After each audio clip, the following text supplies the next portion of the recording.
Hey guys, this is the set that I will be showing you on my video, and I'm doing it on my natural nails. Now I am a nail biter like I have previously said, and if you do want to see the other nail set I have in my other hand, I will link that video down below.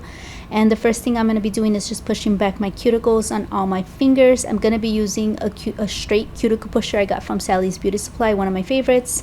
And I'm also going to be using the Apres nail tips. They are gel tips, not your regular plastic nail tips. So these are made out of hard gel and they are press-on nails. You do adhere them with any type of gel, so it could be a gel base, a builder gel. It's really your choice. I do a very thin layer of gel base and then I apply builder gel to attach the actual nail tips on, and they last me anywhere from 4 to plus weeks. It really depends on how long I keep them. Now I'm going to go in with my medium sanding band and I'm just going to clean off my nails. I'm going to make sure that there's no dry cuticle on my nails, and that I remove any shine from my natural nails, as well as any other product left from my previous nail set. After this, I'm going to go ahead and dry my nails by dehydrating my nails. I'm going to be using alcohol and acetone put together in a spray bottle, and then I'm gonna be going into it with the base using my gel polish from Y.E.D Nail Couture.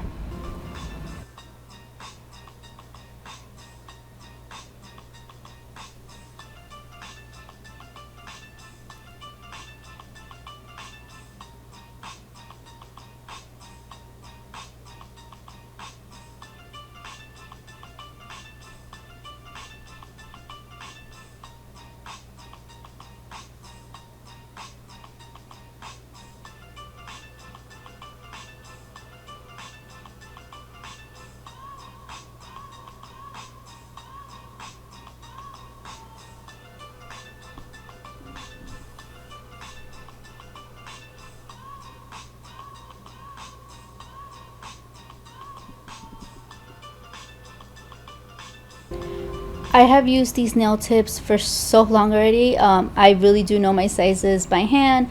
Sometimes when I do the nail tips, but I encapsulate them, which means I put product in between the nail tips and my natural nail, they harden. The product that I put inside, whether it's acrylic or gel, hardens and stiffens up, so it doesn't have that much flexibility. So I recommend, if you're gonna do any type of encapsulation, to make sure you go up a size.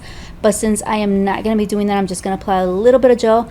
I need to just get the exact size from sidewall to sidewall on my nail. Now here on my thumb, the thumb nail, mine is very straight. The nail tip is very curved, so I just filed off a little bit, and you'll see how snug and exact it fits now because I just filed up some of the curve of the nail tip. You can definitely do that to make sure that they fit you to the T. That is the best way to do. Just file off anything you need to do. And then after I do that, I just go in with a nail bit, whichever type of nail bit you do. Sometimes I use a cone one, sometimes I use a cylinder one. It just really depends what I'm feeling like at the moment. And all I'm doing is taking off the shine from the nail. I'm not sitting there fully digging in there, taking chunks off at all. I am just taking the shine off so that the tip applies to my nail and adheres a lot better.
And I'm just finishing off the gel base, and like I said, this is Y.E.D Nail Couture gel base. Now I'm going to go in with my builder gel. This is from the gel bottle, and I'm just applying some to my nail, and I'm also going to apply some to the nail tip. So I just make sure that the full amount that I filed off is applied on. If you have longer natural nails and you don't want to clip them off, make sure that you buff enough of the nail tip and you apply enough of the gel up high, as well as a very small bead in the nail tip. If you overly apply, it will leak from the sides, and then you'll have a big gunk amount underneath your nails. So to prevent that, it's either overly practicing to get the right amount, or just doing what you think is good and then taking off a little bit more, because usually when we put on, we think it's good, but it tends to leak out. So it's just honestly trial and error in order to find out exactly. Like I said, I just brush it on and then remove some of it from only one side of the brush is what has worked for me. Sometimes when I feel it's too much, I'll go back in there and remove some before I apply it to my nail tips, because as soon as I apply it to my nail tips, I start at the cuticle and I press down. As soon as it covers my full nail, I go right away into cure it, because if you move or fidget, you can get air bubbles, or you can put it on very crooked or something. So I clip it down to the length that I want, which are going to be really short from what I'm used to. And then I go in with the nail bit, which a lot of people do ask why I go in with the nail bit after, if they're supposed to be freshly done. I personally really like them really flatten out and super clean by the cuticle, so that when it grows out, there is no type of bump or imperfection when the nails are growing out, because sometimes they can look very thick when they're growing out compared to your cuticle. So I really want to even it out, make sure there's nothing on the sides, and then I just go in and shape it to my liking. And usually I just stick to a nice coffin, nothing too crazy, just a simple natural coffin. Sometimes I will like a pointy nail or an almond nail shape, but today I'm just going to stick to a coffin because my nails that I have on now are coffin. So I wanted to do something similar, at least in length and in shape, since I've been doing different nails. Now I'm going to be using Born Pretty black stamping polish, and this polish works really nice. I'm also going to be using the stamping plate. I got them both from Aliexpress, and then I'm going to use the gel bottle and Daisy D&D polishes. The gel bottle is very pink and D&D is orange pastel. I'm also going to be using this Ashore polish. I don't remember the name, but it's a bright highlighter neon color. All these polishes are very bright and neon, and that's the look that I was going for. I do apply 2 layers of the pink and the orange, and I do 3 layers of the really bright yellow highlighter, because it is a little bit more transparent than these other colors. These other colors are a lot more full coverage, so I want to make sure that they all match. That one wasn't a lot more clear than the other one. And after I do that, I will be going in with some stamping and some crystals.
if I can find the stamping plate and where I got it from, I'll link anything that I do remember and I do find down below. But mind you, I've been doing nails for going on to almost 7 years now, like 6+ years, and I don't really remember where I get everything from. Some stuff is gifted to me, some stuff, you know, my students give me, either family members give me, or I shop when I was a student and I would shop and shop. So I don't really remember everything, but I will try my best to link down everything that I can down below. Also, the little stand is a finger stand. You can get those from Amazon, Aliexpress, eBay, anywhere. Those are great if you do your own nails or if you do a lot of nail art or stamping. Those are great for your clients so that they're not moving around and they're steady, and you can get a really nice straight stamp or design on them. And here I'm just cleaning off the rest of the stuff that doesn't belong with design, just so it doesn't go on my nail or skin. And you know, stamping used to be a pain in the butt for me, but now that I found the right polishes, it's been a lot easier. This specific polish that I use here does need a little bit more time to dry than your normal stamping polish. That's the only thing.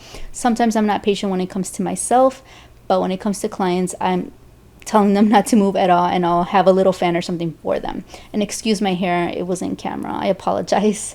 And then after that, those 2 stamping nails are done. I didn't want to overdo it, and I just mattified them with the matte top coat from the gel bottle.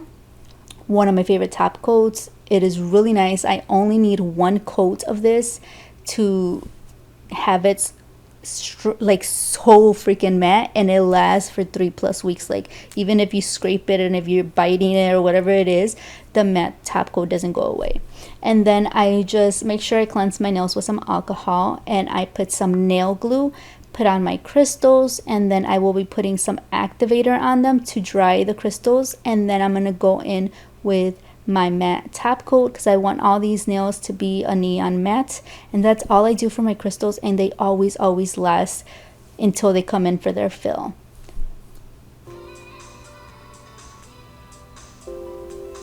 And that is it for this video. I really hope you guys like this nail set. I want to do something really different and very summery in spring. Stay tuned for videos coming up. I'll be doing a ton of different videos, marble, the 3D designs, so just stay tuned. Thank you so much for watching. Don't forget to subscribe, like, and share.